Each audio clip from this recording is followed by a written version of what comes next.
ñu bare dañu foogoon ne 30 millions lañ koy fay mais Aliou 20 millions lañ ko doon fay officiellement ci contrat bi mais la prime de signature lañ doon jël 10 millions di ko ci def ba finalement mu nekk 30 millions de fait mais c'était pas 30 après ci la ñu son excellence waxee ni vraiment 30 je pense que c'est acceptable suñ ko defee dina baax et loolu aussi finalement ñu d'accord ci même Pape ne vraiment comme président joxe na kàddoom man léegi ça y est nangu naa non comme le président a parlé c'est fini après ñu dem bi ñu demee nag Pape ne ma bon léegi affaire état ça y est mais dama bëgg fédération jàpp ci waaw ma ni ko Pape xam nga man analyser naa contrat yëpp mais loolu musul am contrat yi ma gis musuma gis xaalis fédération dugg ci état mooy fay lépp mu ni ma grand doon na am ma ni ko ah mais su amee aussi c'est pas formalisé et donc mu indi discussion parce que daf ci am loo xamee nii dafa xawoon 10 pour ñun par exemple sur la prime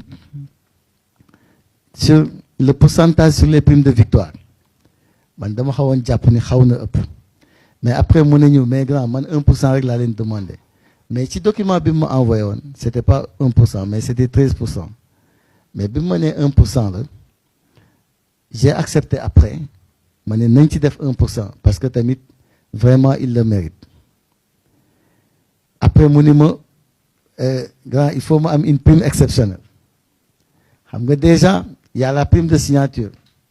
bi état fixé mais mu ni ma aussi il faut ma am une prime exceptionnelle bon ma ni ko là aussi c'est un peu compliqué mais je vais faire un effort parce que c'est important yenn détails yi ñu xam ko après finalement c'était pas kii wu ma woon mais après Ablaye ne ma mais président il faut mënul ñàkk sinon on va être bloqué et tout et prime exceptionnelle boobu on l'a accepté finalement ñu jël ko ci xaalisu fédération mais dañ koy répartir sur durée contrat bi yëpp chaque mois ñu am lu ñu ko ciy jox mais jusque là xam nga waxtaan bi vraiment tout se passait très bien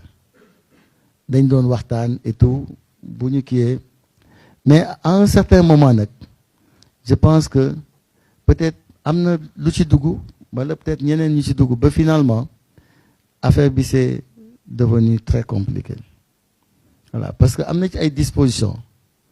dañ ko ne pap dispositions yi il faut ñu jéem ko dindi parce que bu fekkee nii xam nga les obligations fiscales xam nga loolu kenn mënu ko assumer à ta place par exemple ton salaire tout ce qui relève des retenues ak ay charges sociales ak yooyu mën nañ ko jël en charge mais yow say revenu am na loo xam ne yow yaay mën a def say déclarations au niveau des impôts donc il y a des dispositions soo ko ci defee loolu aussi duñ ko mën a accepter il faut nga dindi ko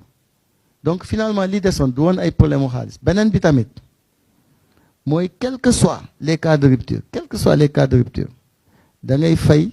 montant yi nga ko amee yëpp jusqu'à la fin du contrat ak prime yi ak yooyu xam nga quels que soient les cas de rupture yooyu aussi kenn mënu ko woon nangu et finalement aussi amoon na ay objectifs ci comment dirais-je coupe du monde bi bon yooyu aussi après accepté wu ko parce que nekkuloon ci premier contrat mais yooyu c'est des instructions parce que xam nga boo gisee ñun ñu def ko ci madame le ministre daf nañu je vous prie de traiter le dossier avec diligence pour me permettre d'avoir bon mu ngi nii en retour je vous invite à circonscrire le contrat entre le 1er mars 2026 et le 31 octobre afin de pouvoir assigner des objectifs liés à la Coupe du Monde 2026 et à la prochaine Coupe d'Afrique des Nations. Donc ñun boo gisee ñu def ko ci c'est une instruction bu ñu jot ne nañ ci def objectif bi mais objectif bi aussi après nangu ko woon xam nga bu fekkee ne aussi da nga bëgg ay primes de qualification mais da ngay nangu aussi objectif yi ci donc finalement dem na ba nga xamee ni am na lu ci bare d'accord wuñ ci bon am na aussi ñu koy naan peut-être waa fédération say noonu lañ ak yooyu dem nañ daal ba jaxasoo ñëw suñu diggante et dem na aussi ba am un peu impact sur le fonctionnement de l'équipe nationale parce qu'à un certain moment on n'avait plus de retour sur ce qu'il fait voilà sur les 2 matchs man j'avais plus les classements voilà man ci terrain bi laay gisee voilà les 2 matchs les 2 premiers matchs j'avais pas les classements si terrain bi ngay gisee classement yi bon te xam nga loolu aussi pour man c'est extrêmement grave on ne doit pas nous priver de l'information parce que et xam nga nag dafa am nit fu muy toll da ngay wax sa digganteeg yàlla man à un certain moment quand j'ai vu que c'était compliqué